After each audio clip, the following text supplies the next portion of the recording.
3 बार पवित्र ओम का उच्चारण के साथ आज की कक्षा को प्रारंभ करते हैं।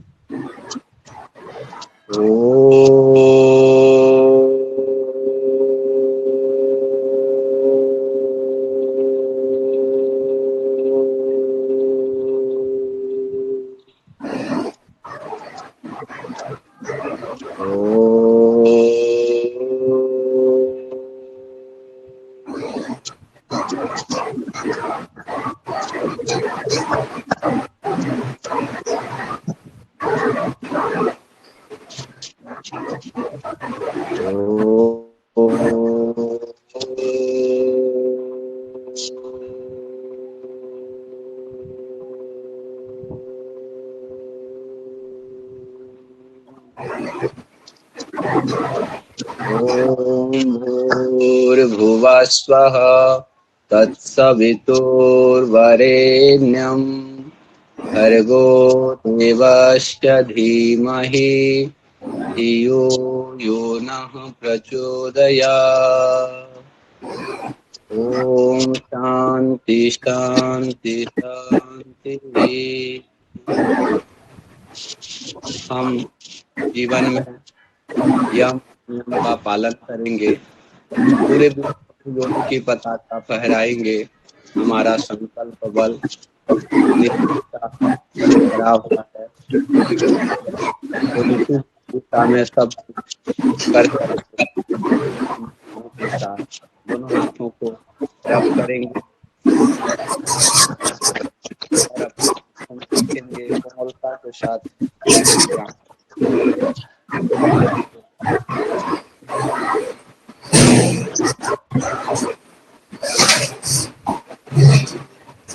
चलिए सभी क्लास स्टार्ट करते हैं। ध्यान से पढ़िएगा। आज हम पढ़ेंगे, कल तक हमने पढ़ा था ऋतुचर्या क्या है, उससे पहले हमने दिनचर्या पढ़ा। आज हम पढ़ना स्टार्ट करेंगे ऋतुओं के अनुसार आहार के नियम क्या क्या हैं हमारे। देखिए हमारा जो ये चिकित्सा शास्त्र है, हमारी जो संस्कृति है, ये बहुत ही इसमें हर चीज का निदान दिया गया है। हर एक चीज का नियम है हमारे यहाँ पे। कैसे सोना है, कैसे जगना है, क्या खाना है, किस महीने में क्या खाना है, दिनचर्या कैसी होनी चाहिए, ऋतुचर्या कैसी होनी चाहिए, ऋतु के अनुसार आहार क्या होना चाहिए, हमारे नियम क्या क्या है, पथ्य अपथ्य क्या क्या है। मतलब इतनी रिच हमारी संस्कृति है कि हमारे पास हर चीज है। हर एक चीज का हमारे पास सवाल और हर सवाल का हमारे पास जवाब है। चिकित्सा शास्त्र में भी हम बहुत आगे हैं। देखिए कि हम केवल प्राकृतिक रूप से इन चीजों का, नियमों का पालन करके भी हमेशा स्वस्थ रह सकते हैं, और अगर कोई बीमारियां हैं तो उन्हें भी घटा सकते हैं। देखिए ऋतुओं के अनुसार आहार के नियम क्या क्या हैं, हम जान लेते हैं। अगर हम इन नियमों को फॉलो करते हैं तो हम वैसे ही बीमार नहीं होते हैं, और अगर होते हैं तो बहुत जल्दी ही स्वस्थ हो जाते हैं, क्योंकि हम नियमों पर चल रहे होते हैं। ऋतुओं के अनुसार आहार के नियम। प्रत्येक ऋतु के अनुसार वातावरण में परिवर्तन होता है। हम सभी जानते हैं कि हर एक बार हर ऋतु के अनुसार अलग अलग चेंजेस आते जाते हैं मौसम के अंदर। आसपास का जो हमारा वातावरण चेंज हो जाता है, कभी गर्म होता है, कभी ठंडा होता है, कभी हवाएं चलती हैं, कभी खुश्क हवाएं होती हैं, कभी सर्द हवाएं होती हैं, कभी गर्म हवाएं होती हैं, बहुत ही सूखी गर्म हवाएं, तेज। तो ये सब है ना, अलग अलग मौसम के अनुसार अलग अलग परिवर्तन होते रहते हैं वातावरण के अंदर।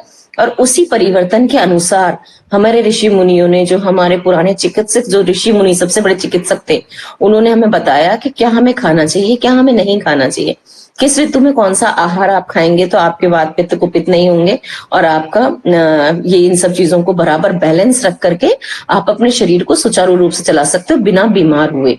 किसी भी आदि व्याधि के बिना आप अपने शरीर को स्वस्थ रख करके पूरा जीवन लंबी आयु के साथ स्वस्थ जीवन काट सकते हैं। करना क्या है उसमें हमें, देखिए कि इस परिवर्तन से समरस होने के लिए मनुष्य को आहार में भी परिवर्तन करना आवश्यक होता है। जैसे हमारे आसपास का वातावरण बदलता है, तो हमें जरूरी है कि उस चीज को समझ के कि वातावरण बदल रहा है, हमें भी अपने आहार में चेंजेस लाने चाहिए, उसे चेंज करना चाहिए, बदलना चाहिए। ठीक है। पृथ्वी पर सामान्यतः ग्रीष्म और शीत दो ही ऋतुएं होती हैं। ठीक है। हिंदुस्तान में वर्षा, शीत, ग्रीष्म ऐसी 3 मुख्य ऋतुएं हैं। मुख्य ऋतु 3 है, बाकी हमारे 6 होती हैं। ठीक है। इनमें से प्रत्येक का पुनः 2 ऋतुओं में विभाजन होता है। बताया मैंने अभी कि इन 3 ऋतुओं का 2 में विभाजन होता है।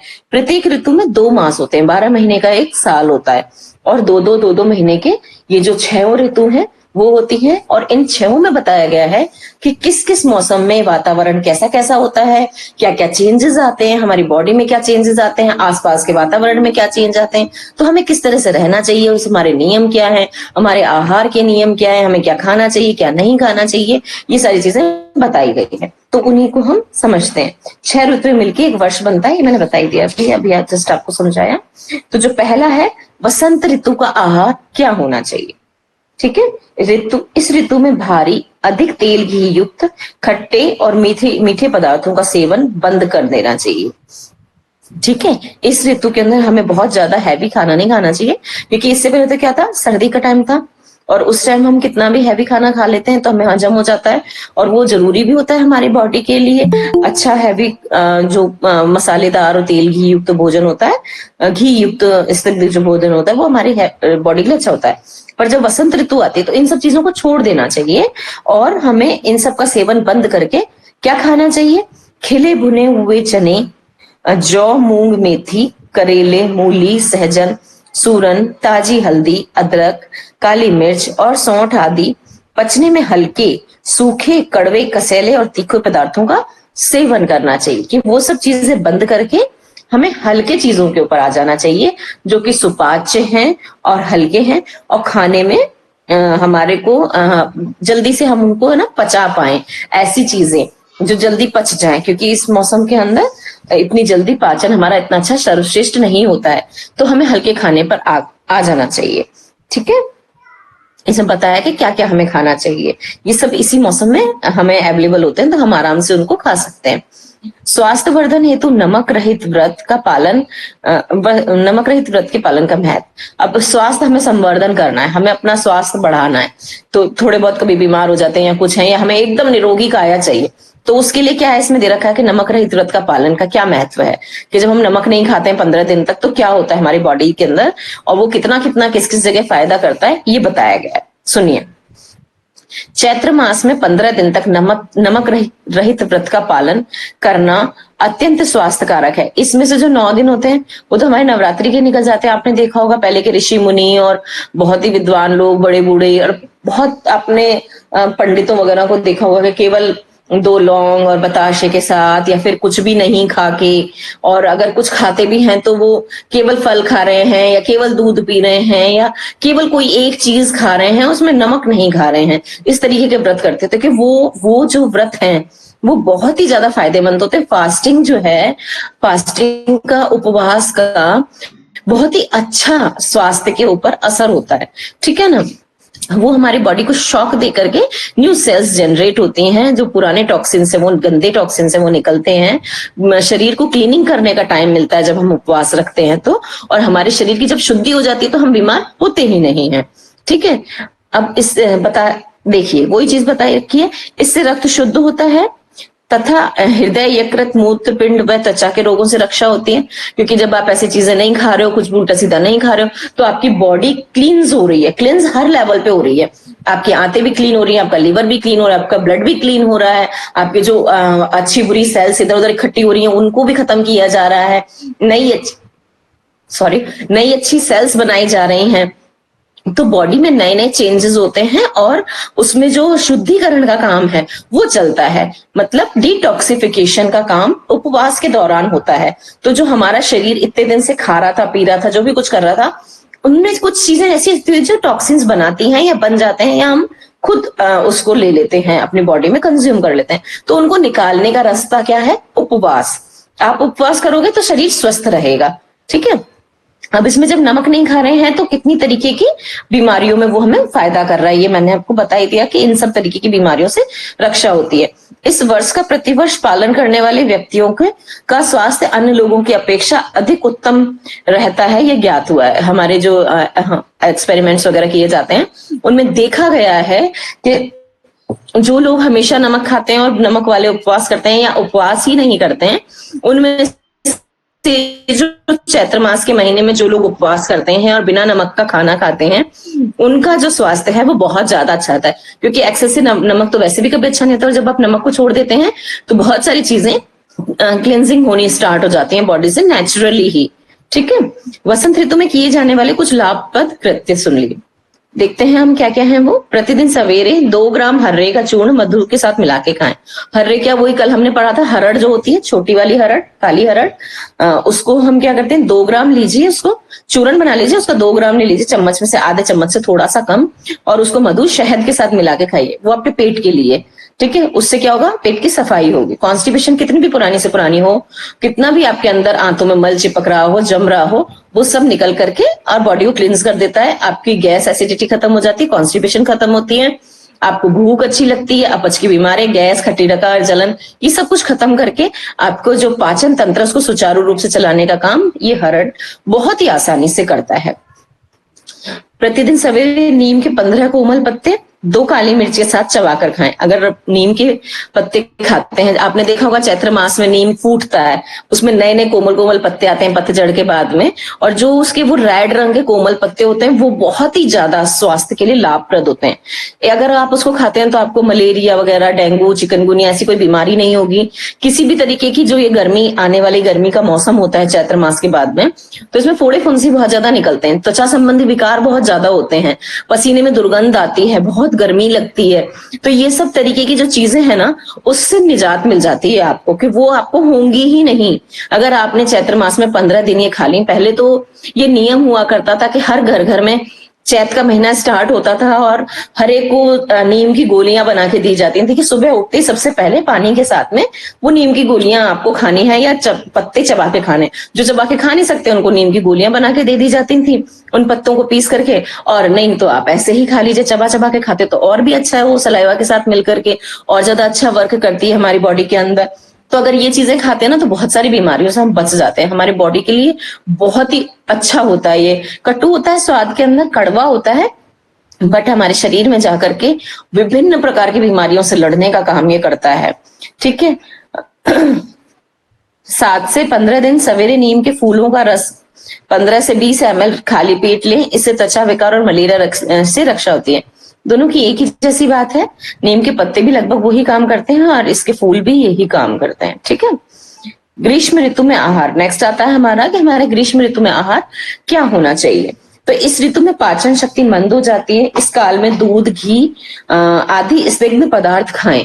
अब गर्मी की ऋतु में क्या होता है कि पाचन शक्ति बिल्कुल ही मंद हो जाती है। गर्मी इतनी होती है कि आप पानी पी पी के पेट भर लेते हैं, और जितना ज्यादा हम पानी पीते हैं, भूख लगी फिर भी हमने पानी पी लिया, कुछ भी है तो हमने पानी पी लिया, पानी पी पी करके हमारी उसकी अग्नि मंद हो जाती है बहुत ज्यादा, और पानी की आवश्यकता बहुत ज्यादा होती है, क्योंकि हमारी बॉडी में से पसीना निकल निकल करके, और वो बॉडी को ठंडा रखने के लिए, उसके टेम्परेचर को मेंटेन रखने के लिए, ताकि बॉडी गर्म ना हो जाए, उसको मेंटेन रखने के लिए जो पसीना निकलता रहता है, तो पानी की शरीर में कमी होती रहती है, और हम लगातार पानी पीते रहते हैं। तो हम पानी ज्यादा पीते हैं और खाना नहीं खा पाते हैं उसके वजह में इतना, और भूख भी नहीं लगती है हमको इतनी जितनी हमको प्यास लगती है। तो इसमें क्या खाएं, दूध, मक्खन, घी आदि स्तग्ध, ऐसे चिकने पदार्थ जो अंदर से हमारी बॉडी को खुश्क ना होने दें, चिकनाई प्रदान करते हैं। दूध के अंदर भी इनविजिबल है पर घी है, मक्खन, खुद घी और मक्खन एक जैसी चीजें हैं लगभग, थोड़ा मक्खन पचने में ज्यादा आसान होता है और भी उसमें कई गुण होते हैं, और घी तो स्निग्ध है ही। तो घी और दूध, मक्खन, ये तीनों चारों चीजें हमें खानी चाहिए इस मौसम में, ये बहुत ज्यादा फायदा करते हैं।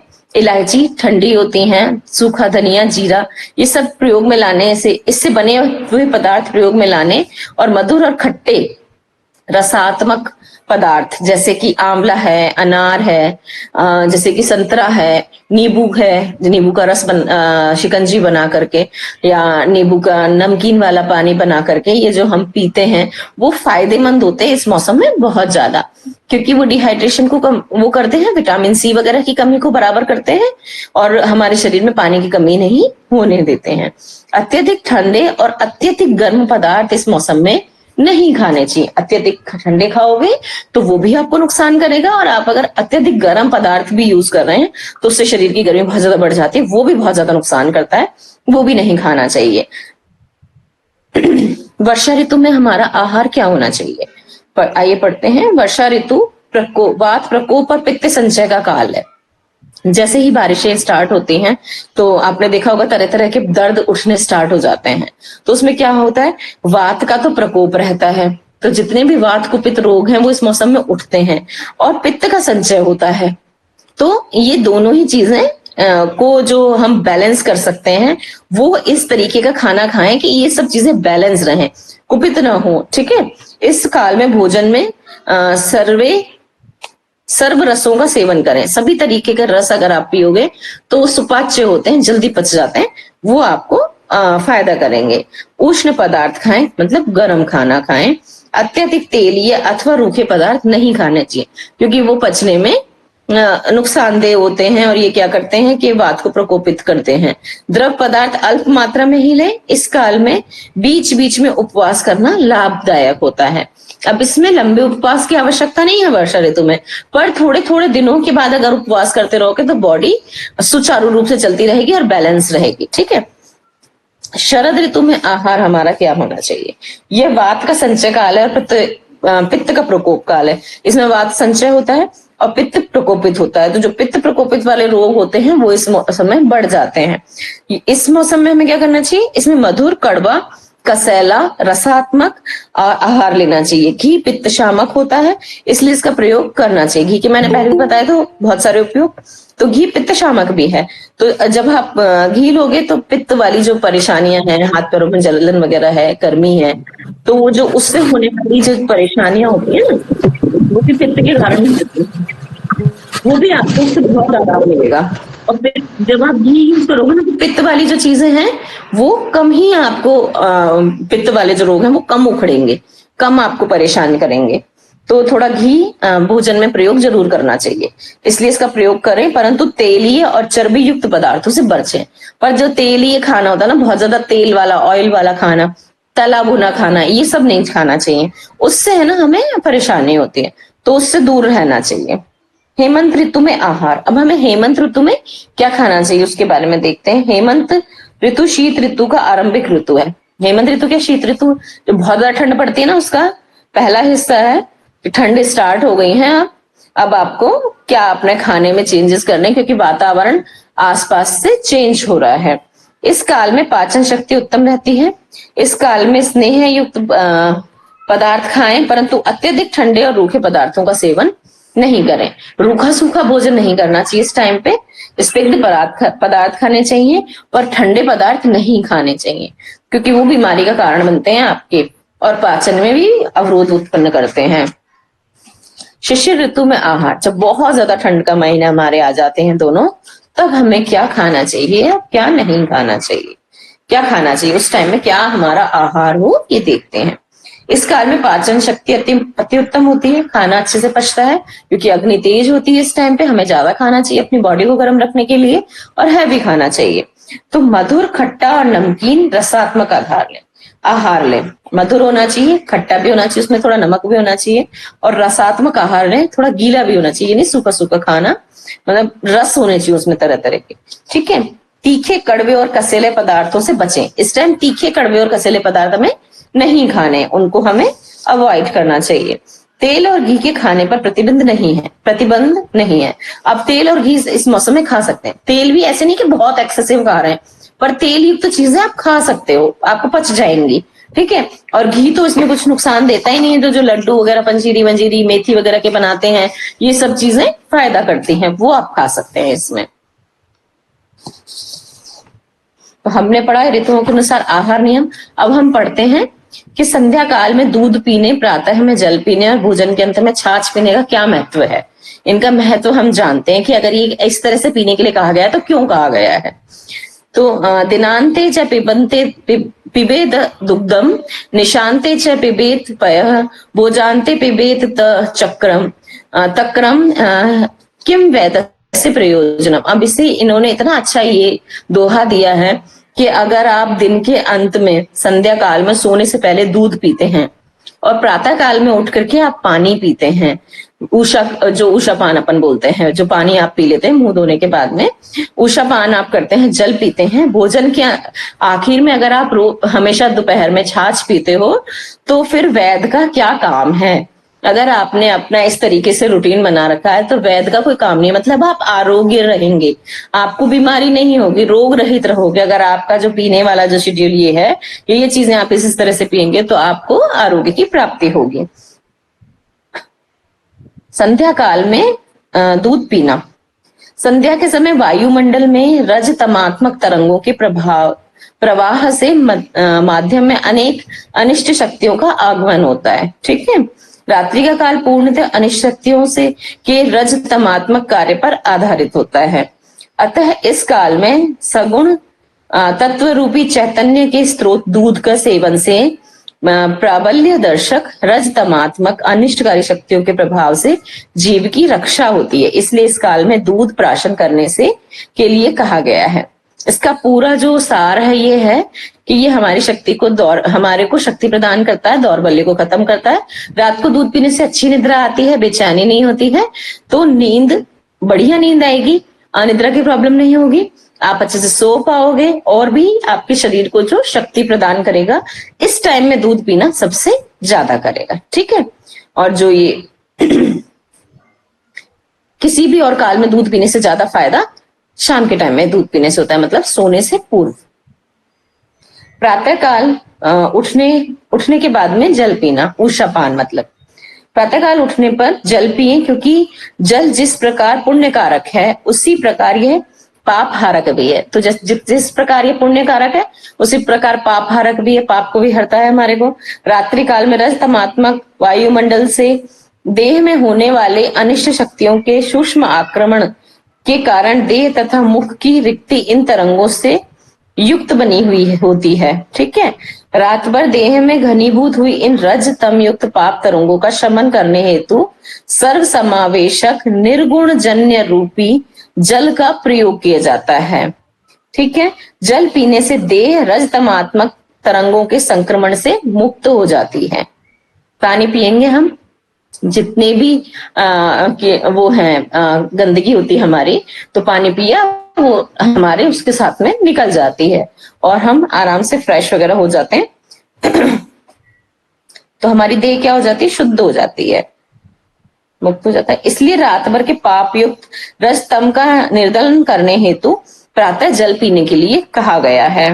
प्रातः जल पीकर देह की शुद्धि करने के उपरांत ब्रह्म मुहूर्त में साधना करने के लिए बैठना चाहिए। साधना की सात्विकता देह के रजतम के उच्चाटन हेतु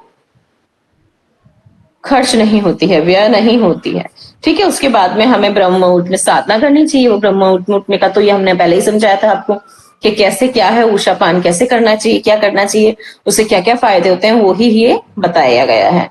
ठीक है, जितने भी बेकार तरंगे वगैरह होती हैं वो सब इसके पानी पीने से, हमारा जो उषापान हम करते हैं उससे शुद्धिकरण हो जाता है और हमारा जो शरीर है वो साधना के लिए भी तैयार हो जाता है, सात्विक हो जाता है और हमारे शरीर को अपनी जो शक्ति है वो खर्च नहीं करनी पड़ती उसमें ज्यादा। ठीक है, भोजन के अंत में छाछ पीना। क्यों जरूरी है भोजन के अंत में छाछ पीना, देखिए चलिए सुनते हैं। छाछ रजोगुणी तलों से युक्त होती है, इसलिए कृति दर्शक गतिविधियों को वेग देता है।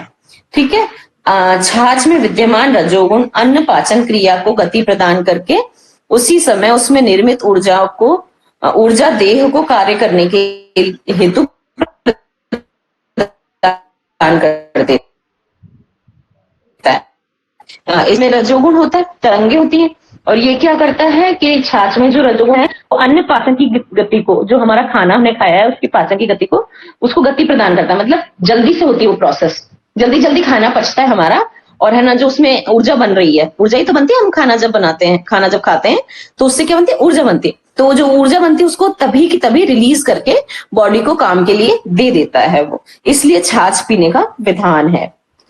अथवा आवश्यकता के अनुरूप विशिष्ट स्थान पर घनीभूत कर देता है, या फिर जिस जगह ज्यादा जरूरत है उस जगह उस ऊर्जा को भेज देता है। रजोगुण से कार्यवृद्धि साध्य होती है, इसलिए अन्य पाचन प्रक्रिया में महत्वपूर्ण भूमिका निभाकर कृति में विद्यमान कार्य को रजोगुणी बल प्रदान कर दिन भर कार्य करने का उत्साह बनाए रखने के लिए छाछ को भोजन के उपरांत महत्वपूर्ण स्थान दिया गया, क्योंकि दिन भर के लिए ये हमारे शरीर को बल प्रदान कर देती है और कार्य करने की शक्ति देती है, इस वजह से महत्वपूर्ण स्थान दिया गया है। ठीक है, अब हम आगे पढ़ते हैं। पर्यावरण आरोग्य विज्ञान एवं जल आपूर्ति कैसे कैसे हमें करनी है, ये सब हम देख लेते हैं। क्या क्या है इसमें पढ़ाया जा रहा है।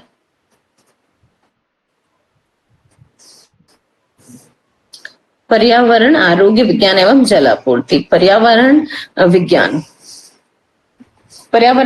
क्या है? पर्यावरण के भौतिक, रासायनिक और जैविक अवयवों के बीच पारस्परिक क्रियाओं का अध्ययन ही पर्यावरण विज्ञान है। ठीक है। पर्यावरण विज्ञान व्यवस्था के अध्ययन के लिए समन्वित परिणामात्मक अंतर विषयक दृष्टिकोण उपलब्ध कराता है। ठीक है। पर्यावरणीय वैज्ञानिक, जो पर्यावरण वाले वैज्ञानिक होते हैं वो पर्यावरण की गुणवत्ता की निगरानी करते हैं और स्थलीय और जलीय पारिस्थितिकी व्यवस्था पर मानवीय कृत्यों की व्याख्या करते हैं कि जो स्थलीय और जलीय परिस्थिति है, पारिस्थितिकी की व्यवस्था है, उसका मानव के जो भी काम है, क्रियाकलाप है, उसके क्या असर पड़ रहा है उसकी व्याख्या वो करते हैं तथा पारिस्थितिकी व्यवस्था की बहाली के लिए रणनीति तय करते हैं। और उससे जैसे नुकसान होते हैं, जैसे हम पॉल्यूशन फैलाते हैं, जो उसका जो नुकसान है, नदियों को गंदा कर देते हैं हम लोग, उसमें गंदगी फैलाते हैं, तो उसका क्या नुकसान है और उसके लिए क्या रणनीति तैयार करनी है, वो रणनीति ये लोग तैयार करते हैं। इसके अलावा पर्यावरणीय वैज्ञानिक योजनाकारों की ऐसे भवनों, परिवहन कॉरिडोरों तथा उपयोगिताओं के विकास तथा निर्माण की सहायता करते हैं। वो इन सब में भी, निर्माण में भी सहायता प्रदान करते हैं, जिनसे जल संसाधनों की रक्षा हो सके, जिनसे जितने भी जल संसाधन है हमारे उनकी भी रक्षा हो सके तथा भूमि का सदुपयोग हो सके, और भूमि का भी सदुपयोग हो, दुरुपयोग ना हो। पर्यावरण विज्ञान की अंतर विषयक प्रकृति के कारण विशेषज्ञ दल पर्यावरण अनुसंधान करने तथा पर्यावरण प्रभाव का विवरण, जैसे कि अमेरिकी राष्ट्रीय पर्यावरण नीति अधिनियम या सरकारी कानूनों के तहत अपेक्षित है ना। सामान्यतः एक स्थान मिलजुल कर कार्य संचालित करते हैं। सामान्यतः एक साथ ही मिलजुल के सारे कार्य संचालित करते हैं कि ये चीज इस तरीके से होगी, किस चीज को किस तरह से यूज किया जाएगा। चूंकि ज्यादातर पर्यावरणीय मुद्दे मानवीय गतिविधियों से संबंधित होते हैं, अतः पर्यावरण विज्ञान के साथ अक्सर अर्थशास्त्र, विधि और समाज विज्ञान विषयों का अध्ययन भी कराया जाता है। इन सब विषयों का अध्ययन भी उसके साथ कराया जाता है क्योंकि ये सब आपस में मिले हुए होते हैं, कोरिलेट होते हैं। ठीक है।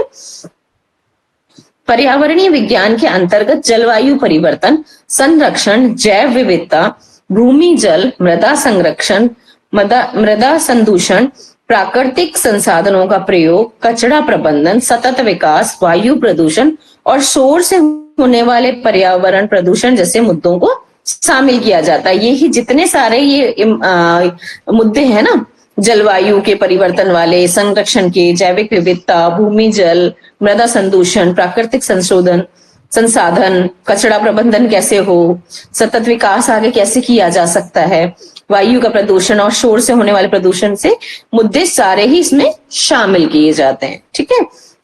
हालांकि पर्यावरण का अध्ययन कम से कम तब से तो कराया ही जा रहा है, और जब से विज्ञान का अध्ययन हो रहा है। पर्यावरण का कम से कम तब से तो पढ़ाया जा रहा है जब से विज्ञान का अध्ययन हो रहा है। 1960 और 70 के दशक में पर्यावरण व्यवस्था का अध्ययन एक स्थायी और सक्रिय वैज्ञानिक अन्वेषण के क्षेत्र में उभरकर सामने आया है 1960 और 70 से। ठीक है। इसकी आवश्यकता इसलिए हुई कि गंभीर पर्यावरण की समस्याएं के विश्लेषण के लिए बहुत बृहद बहुविषयक दल की आवश्यकता महसूस देगी, क्योंकि पर्यावरण में जितने भी चेंजेस हो रहे हैं और जो भी उससे रिलेटेड काम करने हैं, उसके लिए इनको महसूस हुआ कि एक अलग से एक इकाई होनी चाहिए, एक दल होना चाहिए जो उस पर काम करे। तो तथा पर्यावरणीय समस्याओं के निराकरण के वास्ते विनिर्दिष्ट पर्यावरणीय अन्वेषण के लिए अपेक्षित स्थायी पर्यावरणीय कानूनों तथा पर्यावरण के प्रति जनता में बढ़ती जागरूकता का संचार हुआ।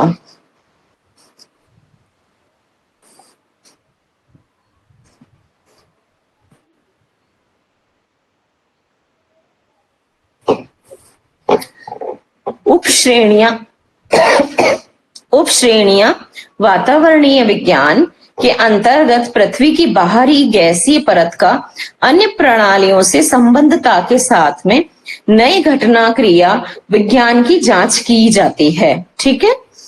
वातावरणीय विज्ञान में मौसम का अध्ययन, ग्रीन हाउस गैस घटना क्रिया विज्ञान, वायु वाहित सम्मिश्रणों के वातावरणीय विखंडन की मॉडलिंग, ध्वनि प्रदूषण और यहाँ तक कि प्रकाश प्रदूषण से संबंधित क्रियाओं का अध्ययन सम्मिलित है। इसके अंदर क्या क्या सम्मिलित हो गया, ये सारी ही चीजें इसके अंदर आ गई। जितने भी तरीके के प्रदूषण है, मॉडलिंग है, ध्वनि प्रदूषण है, विखंडन है, ग्रीन हाउस, मौसम का अध्ययन, ये सारी चीजें इसमें आ गई। विषय बढ़ती गर्मी को देखते हुए भौतिकीविद वातावरणीय प्रचालन और इंफ्रारेड विकिरण प्रसार के कंप्यूटर मॉडल तैयार करते हैं। ठीक है, ये सारी चीजें तैयार करते हैं, कंप्यूटर मॉडल बनाए जाते हैं इंफ्रारेड वगैरह के। रसायन शास्त्री वातावरणीय रसायनों और उनकी क्रियाओं उनकी जांच करते हैं। जैविक विज्ञानी पौधों और पशुओं के कार्बन डाइऑक्साइड में योगदान का विश्लेषण करते हैं तथा विशेषज्ञ जैसे कि मौसम विज्ञानी और समुद्र विज्ञानी वातावरणीय गतिशीलता को समझने में व्यापकता का संचार करते हैं, व्यापक रूप से ये इसको करते हैं। ठीक है,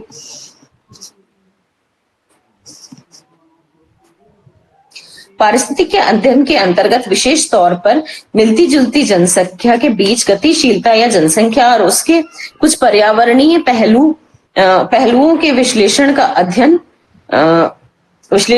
किया जाता है। इन अध्ययनों के संकटापन्न प्रजातियों, परभक्षी, शिकारी संपर्क, बस्तियों की एकता, पर्यावरणीय दुष्प्रभाव और जनसंख्या पर प्रभाव या प्रजातियों की जीवन क्षमता पर प्रस्तावित भूमि विकास के प्रभाव का विश्लेषण किया जाता है। जितने भी ये प्रजाति वगैरह विश्लेषण है, संपर्ण है, बस्तियों की एकता है, पर्यावरणीय दुष्प्रभाव है, ये सभी पे काम करता है।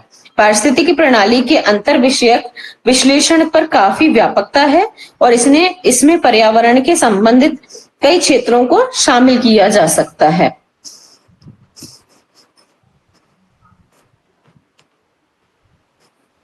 उदाहरण के तौर पर नदी मुख के आसपास प्रस्तावित औद्योगिक विकास के समय इस बात की जांच कर ली जानी चाहिए कि इससे जल प्रदूषण और वायु प्रदूषण कुछ एक प्रजातियों पे असर पड़ सकता है। अब ये इससे इन सब चीजों से पहले ना नदी के मुख वगैरह पे जांच कर लेनी चाहिए कि इससे इसके प्रदूषण से कुछ प्रणालियों पर असर तो नहीं पड़ रहा है, या असर पड़ रहा है तो कितना और कैसा पड़ रहा है।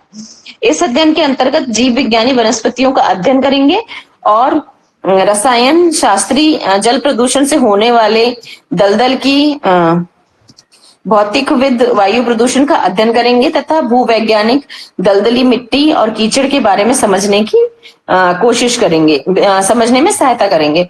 पर्यावरणीय रसायन विज्ञान पर्यावरण में रासायनिक तत्वों के अध्ययन का क्षेत्र है और अध्ययन के प्रमुख क्षेत्रों में मृदा संदूषण और जल प्रदूषण भी शामिल है। ठीक है,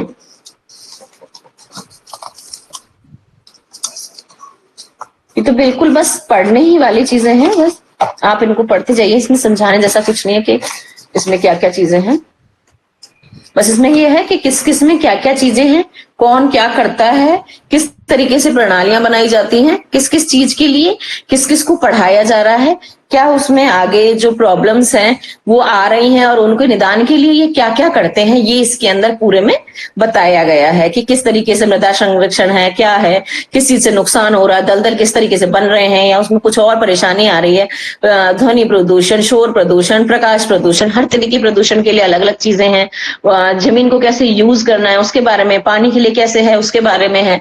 ये सारी चीजों का काम ये जो हमारा पर्यावरण आरोग्य विज्ञान वगैरह है, ये लोग पर्यावरणीय विज्ञान वाले, एनवायरमेंटल साइंस वाले लोग करते हैं इसको। ठीक है, इसी में हम आगे पढ़ते हैं कि विश्लेषण के विषयों के अंतर्गत पर्यावरण में रासायनिक निम्नीकरण, रसायनों के बहुचरणीय परिवहन, उदाहरण के लिए लाक्षक युक्त मिश्रण का वायु प्रदूषक के तौर पर वाष्पीकरण। अब ये इसमें जाकर के जब ये उड़ जाता है, वाष्प उसकी बन जाती है, तो प्रदूषण करता है ये लाक्षक। तथा बायोटा पर रासायनिक प्रभाव आदि क्षेत्र शामिल है। उदाहरणार्थ अध्ययन के तौर पर एक ऐसे लीक कर रहे हैं, माल से भरे टैंक के बारे में विचार करें कि संकटापन्न प्रजातियों कि जलीय क्षेत्र में मिट्टी के ढलान में प्रवेश कर जाता है, जो भी किसी तरह से लीक है वो टैंक। ऐसे में भौतिकीविद मृदा संरक्षण के स्तर को समझने के लिए एक कंप्यूटर मॉडल तैयार करेगा। इन सब चीजों को समझने के लिए वो मृदा के संदूषण को समझने के लिए क्या करेगा, एक मॉडल तैयार करेगा। रसायन विज्ञानी मिट्टी के प्रकार और उस सॉल्वेंट की आणविक स्थिति का मूल्यांकन करेगा। जो रसायन विज्ञानी होगा वो मिट्टी के जो उसके सॉल्वेंट की, मतलब जो जिसमें घुलने वाली जो क्षमता है ना, सॉल्वेंट की जो आणविक स्थिति है, उसकी अणुओं की जो स्थिति है, उसका मूल्यांकन करेगा। जो कौन होगा, रसायन विज्ञानी होगा। और जैविक शास्त्री मिट्टी का संधिपात करेगा। पौधों तथा अनंत तालाब में प्रावारकों पर पड़ने वाले प्रभावों का अध्ययन करेगा, जो कि संकटापन्न प्रजातियों के लिए जलीय भोजन है। तो जो संकट में प्रजाति हैं उनके लिए जो जलीय भोजन है, जलीय भोजन क्या, मछली वगैरह होती है, कीड़े मकोड़े होते हैं उसके अंदर, जो बहुत सारे तरीके की चीजें होती हैं पानी वाले, उसके ऊपर भी वो अध्ययन करेंगे। भूविज्ञान के अंतर्गत पर्यावरणीय भूविज्ञान, जल विज्ञान, भौतिकीय भूगोल, जलवायु विज्ञान तथा भू आकृति विज्ञान इसमें शामिल हैं। ठीक है। अब इसमें समुद्र विज्ञान तथा अन्य संबंध क्षेत्र भी सम्मिलित हो सकते हैं। इसमें समुद्र विज्ञान भी आ सकता है और दूसरे वो भी आ सकते हैं, क्षेत्र भी आ सकते हैं। मिट्टी कटाव के अध्ययन के उदाहरण के रूप में मृदा वैज्ञानिकों द्वारा भूमि के कटाव का अध्ययन किया जाएगा। जो मृदा के वैज्ञानिक हैं वो क्या करेंगे, मृदा वैज्ञानिक भूमि के कटाव का अध्ययन करेंगे इसके अंतर्गत। और जल विज्ञानी स्थल मार्ग बहाव में तलछट परिवहन की जांच में सहायता करेंगे। भौतिकीविद पानी प्राप्त होने में लाइट ट्रांसमिशन में परिवर्तनों का मूल्यांकन करके अपना योगदान करेंगे। जीव विज्ञानी पानी में गंदगी बढ़ने से उसका वनस्पति पे होने वाला प्रभाव की जांच करेंगे। पर्यावरण मूल्यांकन की यह प्रक्रिया है जिसके लिए पर्यावरण सुरक्षा और सतत विकास पर विचार हो सकता है। पर्यावरण मूल्यांकन के अंतर्गत मुख्यतः फील्ड डाटा एकत्रित कर इस पर्यावरण और विकास के संबंधित विभिन्न शाखाओं के जरिए परस्पर संबंधों का मूल्यांकन करना है। पर्यावरणीय सूक्ष्म जीव विज्ञान पर्यावरण के सूक्ष्म जीवों के मिश्रण और तथा शरीर क्रिया विज्ञान का अध्ययन है। इस मामले में पर्यावरण से आशय मिट्टी, जल, वायु और ग्रह पर होने वाले अवसाद हैं और इनमें से क्षेत्रों में रहने वाले पशु तथा पौधे भी शामिल किए जा सकते हैं। पर्यावरणीय सूक्ष्म जीव विज्ञान में बायोरिएक्टर्स जैसे कृत्रिम पर्यावरण में होने वाले माइक्रो ऑर्गेनिज्म का अध्ययन भी शामिल हो सकता है। पेयजल, पेयजल क्या होता है, पानी जो पीने योग्य पानी होता है उसको पेयजल कहते हैं। पेयजल वह जल है जिसका उपयोग पीने या भोजन तैयार करने के लिए किया जाता है। अच्छे स्वास्थ्य को बनाए रखने के लिए आवश्यक पेयजल की मात्रा भिन्न भिन्न होती है। हमारे स्वास्थ्य को बनाए रखने के लिए आवश्यक पेयजल की मात्रा भिन्न भिन्न होती है। यह शारीरिक गतिविधि स्तर, उम्र, स्वास्थ्य आदि मुद्दों और पर्यावरण की स्थिति पर निर्भर करती है। संघस्थ कार्यों में कार्य से पता चलता है कि जल का सबसे महत्वपूर्ण चालक जो जल की आवश्यकता से जुड़ा हुआ है वो ऊर्जा व्यय है। जो लोग उष्ण जलवायु में काम करते हैं उनके लिए प्रतिदिन 16 लीटर तक की जल की आवश्यकता होती है। जो गर्म जलवायु में रहने वाले लोग हैं, जहां ज्यादा गर्मी पड़ती है। और विकसित देशों में नल जल पेयजल की गुणवत्ता का मानकों को पूरा करता है। जो विकसित देश हैं उनके अंदर नल से जो जल आता है, जो पानी आता है, पीने का पानी आता है, वो गुणवत्ता के मानकों को पूरा करता है कि उसमें कौन कौन से गुण होने चाहिए, क्या क्या चीज कितनी होनी चाहिए, वो उसको मानकों को पूरा करता है। भले ही वास्तव में भोजन की तैयारी में केवल एक छोटा सा भाग ही उपयोग किया जाता है, भले ही जो नल से जितना भी पानी आ रहा है उसमें भोजन को बनाने के लिए कम ही पानी लिया जाता है। सारा पानी तो हम खाना बनाने में यूज नहीं करते हैं, और भी चीजें होती हैं जो करते हैं हम उससे। नल जल के अन्य विशिष्ट उपयोगों में धावन, शौच और सिंचन अंतर्गत है। और इससे जो नल से आने वाला जो भाग है, जो पानी है, उसका हम धावन, शोचन, सिंचन सभी में उपयोग करते हैं। ठीक है ना। धूसर जल का उपयोग शौच और सिंचन के लिए भी किया जा सकता है। यद्यपि सिंचन के लिए इसका उपयोग संकट में हो सकता है। विषाक्त पदार्थों या विकीर्ण ठोस पदार्थों के स्तर के कारण भी जल अस्वीकार्य हो सकता है। ठोस पदार्थ वगैरह जैसे मिट्टी वगैरह होती है ना, गंदा पानी आता है, गंदगी है उसके अंदर, तो वो अस्वीकार्य हो सकता है जल। पानी का परीक्षण एवं जांच प्रणाली, जांच के प्रकार, कैसे कैसे हमारा पानी, हम जो पानी है, जो पेयजल है हमारा, उसके क्या परीक्षण है, उसके क्या क्या, किस किस तरीके से हम उसके परीक्षण करते हैं, और जांच के प्रकार क्या क्या है, कल हम इसे पढ़ेंगे। अभी हम इसको थोड़ा थोड़ा से इसके हेडिंग्स देख लेते हैं क्या क्या है। कठोरता का परीक्षण, पानी कितना कठोर है पीने में, जैसे जैसे किसके अंदर हम कहते हैं ना पानी हार्ड है, यहाँ का पिया नहीं जाता है, हैवी है, कम पी पाते हैं, पथरीला पानी होता है किसी किसी जगह का, किसी का हल्का होता है, मीठा होता है एकदम से, कहीं का खारा होता है थोड़ा, किसी का नमकीन सा पानी भी होता है। और योग्यता का परीक्षण है, क्लोराइड का परीक्षण है कि इसमें कितनी क्लोराइड है, और नीट टेस्ट है कि इसके अंदर नाइट्रेट कितना है, पानी ये पीने लायक है कि नहीं है, लोहे की जांच उसमें होती है। और पानी का पीएच परीक्षण होता है कि इसका पीएच कैसे जांचें कि कितने पीएच का पानी है, ये इसका भी एक पीएच का स्तर होता है कि इतने पीएच का पानी ही पीने योग्य होता है, उसके ऊपर का नहीं, ठीक है। और पानी की टर्बिडिटी भी टेस्ट की जाती है। ये सारे हमारे पानी की जांच हैं और परीक्षण है जिनको हम कल करेंगे, ठीक है। आप सब लोग उसको पढ़ लेना, इसमें बस छोटी छोटी ये मात्राएं वगैरह ही हैं कि कितनी मात्रा में क्या चीज लेनी है, क्या डालेंगे, कौन सा टेस्ट है, और क्या किस चीज का हम उससे टेस्ट कर रहे हैं, क्या किट वगैरह की आवश्यकता हमें पड़ रही है। थोड़ा सा आप पढ़ के आइएगा तो पढ़ने में आपको थोड़ा समझ में भी आएगा, नहीं तो केवल मैं पढ़ती जाऊंगी और आपको समझने में फिर परेशानी इसमें होगी, ठीक है। अल्कलाइन वाटर वगैरह की जो ये परीक्षण है, क्लोराइड है, कठोरता है, इसकी योग्यता परीक्षण वगैरह, कल हम इनको, इस टॉपिक को स्टार्ट करेंगे, कल इसको पढ़ते हैं हम, ठीक है। आज के सेशन में कुछ पूछना है तो पूछ लीजिए आप, वैसे तो अधिकतर सब पढ़ने वाला था ये हमारा पर्यावरण आरोग्य वाला, बाकी आहार वगैरह में या कहीं से भी कुछ पूछना है, कुछ रह गया है तो पूछ लीजिए आप, कहीं कुछ समझ में नहीं आया हो तो। मैम जैसे कहा जाता है कि बिना गुल्ला कोई पानी पीना चाहिए का पान, ताकि जो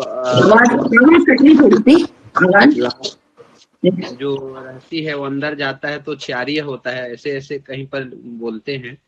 और इसमें लिखा है कि मुंह धो के पानी पीने के लिए, और एक है कि दूध को खड़े होके पीने के लिए बोलते हैं, और दवाई को बैठ के, तो इसका क्या कारण है मैम? दूध को खड़े होके तो मुझे इसका कारण तो नहीं पता कि दूध को खड़े होके क्यों बोलते हैं, दवाई को तो तसल्ली से ही पीना चाहिए बैठ करके, क्योंकि हम आयुर्वेद में क्या बोलते हैं कि दवाई दवा नहीं है, औषधि है, और औषधि को आप एक मंत्र के साथ में और उसको स्वीकार करके, जब हम उसको मन से स्वीकार करके और फेथ के साथ में, मतलब विश्वास के साथ में एक औषधि लेते हैं ना बैठ के तसल्ली से, वो जल्दी फायदा करती है। और आपको विश्वास नहीं है और आपको दवाई दी डॉक्टर ने, आपको तो हाँ ये दवाई है बस पीनी है, आप खड़े खड़े 1 सेकंड में पीकर चले गए, कैसे पिया क्या पिया, तो वो असर नहीं करती हैं दवाइयां। ये भी एक फेथ का होप, जो हम कहते हैं ना कि हमें विश्वास है। आप देखते होंगे डॉक्टर के पास जाओ, वैद्य के पास जाओ, जब तक आपको उसके ऊपर विश्वास नहीं तो वो ठीक नहीं कर सकता आपको, वो कितनी भी अच्छी दवाई दे आपको, कितनी भी महंगी दे, कितनी भी अच्छी दे, वो आपको ठीक नहीं कर सकता। पर अगर आपको उस पर विश्वास है तो वो अगर आपको उठा के धूल भी दे देगा ना, तो वो धूल भी आपको फायदा करेगी। और खड़े होकर दूध पीने का क्या राज है इसके पीछे, ऐसा कुछ मुझे आइडिया नहीं है इसके बारे में, मैं देख के बताऊंगी अगर ऐसा कुछ है तो, क्यों है, क्या कारण है, ठीक है। और कुछ पूछना है तो बताइए। ये पानी का जो है मुंह धो के पीना चाहिए कि ऐसे बासी मुंह पानी पीना चाहिए? हाँ, मुंह धो के पानी पीते हैं। मुंह धोना मतलब अपना फेस धोना, कुल्ला करके नहीं, वो बासी मुंह ही पानी पीना चाहिए। फेस धोना होता है, मतलब आप चेहरे को धो, तो मुख प्रक्षालन बोलते हैं उसको, तो मुख प्रक्षालन, फेस को आपने धोया, क्योंकि उठ करके हम मुंह तो धोते ही हैं। वो सबसे बड़ी क्रिया होती है कि पानी से जब आप आंखों पे इस तरह के करके पानी मारते हैं, तो आपने देखा होगा ना, जो आंखों में पानी की कमी हो जाती है, हाइपोटियर्स वगैरह दवाइयां वगैरह दी जाती है कि नमी की कमी है इनकी आंखों के अंदर, ये ड्रॉप डालो, वो परेशानी कभी भी नहीं आएगी। धुंधला वगैरह आपको समय से पहले नहीं दिखाई देगा, बहुत जल्दी मोतियाबिंद वगैरह की परेशानी नहीं होगी, बहुत जल्दी रोशनी नहीं आंखों की जाएगी। इसमें बहुत फायदा करते हैं कि जब सुबह उठ के आप मुख प्रक्षालन करते हैं तो आंख खोल के हम उसको पानी से मुंह धोते हैं, और काफी बार अच्छे से जब धोते हैं तो बड़ा फ्रेशनेस फील होती है। और पानी तो हम बासी मुंह ही पीते हैं, क्योंकि जो एंजाइम्स होते हैं ना मुंह के अंदर, लार के साथ में जितने एंजाइम्स होते हैं वो रात भर में जितने बासी मुंह के अंदर बनते हैं वो जब पेट के अंदर जाते हैं तो हमारे वो पाचन तंत्र को स्ट्रांग करते हैं, इसलिए बासी मुंह पानी पिया जाता है। और जी मैम, और ये दूध जो है संपूर्ण आहार बोला जाता है, तो खाना खाएंगे और फिर दूध पिएंगे तो ये दोनों ज्यादा नहीं हो जाता है मैम कभी कभी? खाना खाने के हम तुरंत बाद कभी भी दूध नहीं पीते हैं, ठीक है ना। खाना खाते हैं उसके आधे एक कम से कम 1 घंटा तो होता ही है। देखिए हम खाना खाते हैं 7 बजे करीब या 8 बजे करीब, सोने जाते हैं हम 9 बजे से, तो आजकल तो 9 भी बहुत जल्दी होता है, 9 बजे से 10 बजे तक जब हम सोने जाते हैं तब दूध पीते हैं। तब तक हमारा खाना लगभग आधे से ज्यादा जो है पच गया होता है, और वो शरीर में जाकर के हमारे जो ये नेचुरल सेडेटिव बोलते हैं हम इसको, दूध को, मतलब उसको हिंदी में क्या कहेंगे, नेचुरली मतलब नींद लाने वाली एक दवाई की तरह काम करता है दूध। तो जब हम दूध पीते हैं तो एक तो स्निग्धता देता है, वो अंदर हमारी आंतों को चिकनाहट देता है, कॉन्स्टिपेशन को कम करता है, और पाचक में भी हेल्प करता है। पूर्ण आहार तो है ही, वो जो हमारे आहार भी है ना उसको भी वो कंप्लीट करता है, जो हमने खाया पिया है ना उसको भी कंप्लीट करता है, और नींद आने में सहायता प्रदान करता है। तो जो नींद में होने वाली क्रियाएं जो हमारे शरीर में नेचुरल रूप से होती हैं उनमें भी सहायता प्रदान करता है और अच्छी नींद लाता है। तो जो इंसोमेनिया के पेशेंट्स होते हैं, मतलब अनिद्रा रोग के जो भी पेशेंट्स होते हैं, उनके लिए जो ये दूध है वो बहुत ही ज्यादा फायदेमंद होता है। रात को दूध लेकर के सोना चाहिए, उससे बहुत जल्दी नींद आती है। तो हम इंसोमेनिया के पेशेंट्स वगैरह में भैंस का दूध बोलते हैं, प्रेफर करते हैं कि आप रात को गर्म भैंस का दूध पी के सोइए, बहुत फायदा करता है। गाय का दूध थोड़ा हल्का होता है, भैंस का दूध थोड़ा भारी होता है, पर ये नेचुरल सेडेटिव्स होते हैं, नींद लाने वाले, जो अच्छी और गहरी गाढ़ी नींद लाते हैं। तो जिनको प्रॉब्लम्स होती हैं सोने में उनको दूध दिया जाता है, और वैसे भी दूध लेते हैं तो वो हमारी बॉडी के अंदर जाकर के आपकी जो दुर्बलता है उसको कम करता है। जो शरीर की दौर्बल्य होता है ना, आप कितना भी खाना खाओ, आप बोलते हैं ना, कितनी सारे लोगों को हम बोलते हैं कि कितना भी खाता है पर इसको लगता नहीं है, तो पाचन क्रिया में भी हेल्प करता है ये। संपूर्ण आहार तो है ही, पर जो हमारे आहार है ना उसको भी संपूर्ण बनाने का कार्य करता है ये, इसलिए भी देखते हैं इसको पाचन क्रिया में भी, क्योंकि हेल्प करता है हमारे। और कुछ जी, ये जो अभी जो गायें आ रही है जर्सी गाय, उनका दूध क्या मिलावट आदि आदि होता है बोलते हैं, तो देसी गाय का तो अच्छा है, लेकिन मैम अभी देसी गाय गांव देहात में थोड़े मिलते हैं और जर्सी गाय तो अधिकतर रहते हैं, तो जर्सी गाय की दूध जर्सी गाय का दूध नुकसान करता है, कहते हैं उसमें वसा वगैरह थोड़ा ज्यादा होता है और नुकसान भी ही करता है, वो हमारे शरीर के लिए नहीं बना है पीने के लिए। जितने भी एक्सपेरिमेंट करे गए उसमें यही आया है कि जर्सी गाय का दूध नुकसान ही करता है, हमारे बॉडी के लिए अप्रोप्रिएट नहीं है, हमारे शरीर के लिए नहीं बना है। पाचन तंत्र हमारा उसके ऊपर पूरी तरह से कार्य नहीं कर पाता है, वो नुकसान ही करता है हमारे शरीर में जाकर के। ये ट्राइग्लिसराइड्स वगैरह ज्यादा बनाता है, तो ये हार्ट अटैक वगैरह के खतरे बढ़ाता है जर्सी गाय का जो दूध होता है, और पाचन में बहुत हैवी होता है। तो आप मैं अगर कहूँ ना कि जर्सी गाय का दूध कोई पी के सोएगा तो बीमार होएगा वो, और आप देसी गाय का दूध पियेंगे तो वो आपको शरीर को प्लस दिमाग को भी शक्ति प्रदान करता है, जो देसी गाय का दूध होता है। तो जिस बच्चे ने अगर शुरू से गाय का दूध पिया, देसी गाय का दूध पिया, और किसी बच्चे ने भैंस का दूध या बाहर का दूध पिया डिब्बे वगैरह का, उन दोनों बच्चों के अंदर जब आप अंतर देखोगे तो जो उनकी निर्णय लेने की क्षमता है वो अच्छी, उसमें गाय के दूध वाले की सर्वश्रेष्ठ होगी। वो अच्छे और एकदम से टाइम पे निर्णय ले पाएगा, उसकी दिमाग की शक्ति बहुत अच्छी होगी, स्मरण शक्ति बहुत अच्छी होगी, साथ में वो ना मोटा होगा ना वो पतला होगा, और वो सुडौल होगा, और उसकी जो रोग प्रतिरोधक क्षमता है ना वो भी अच्छी होगी, इम्यूनिटी पावर भी उन लोगों की अच्छी होती है।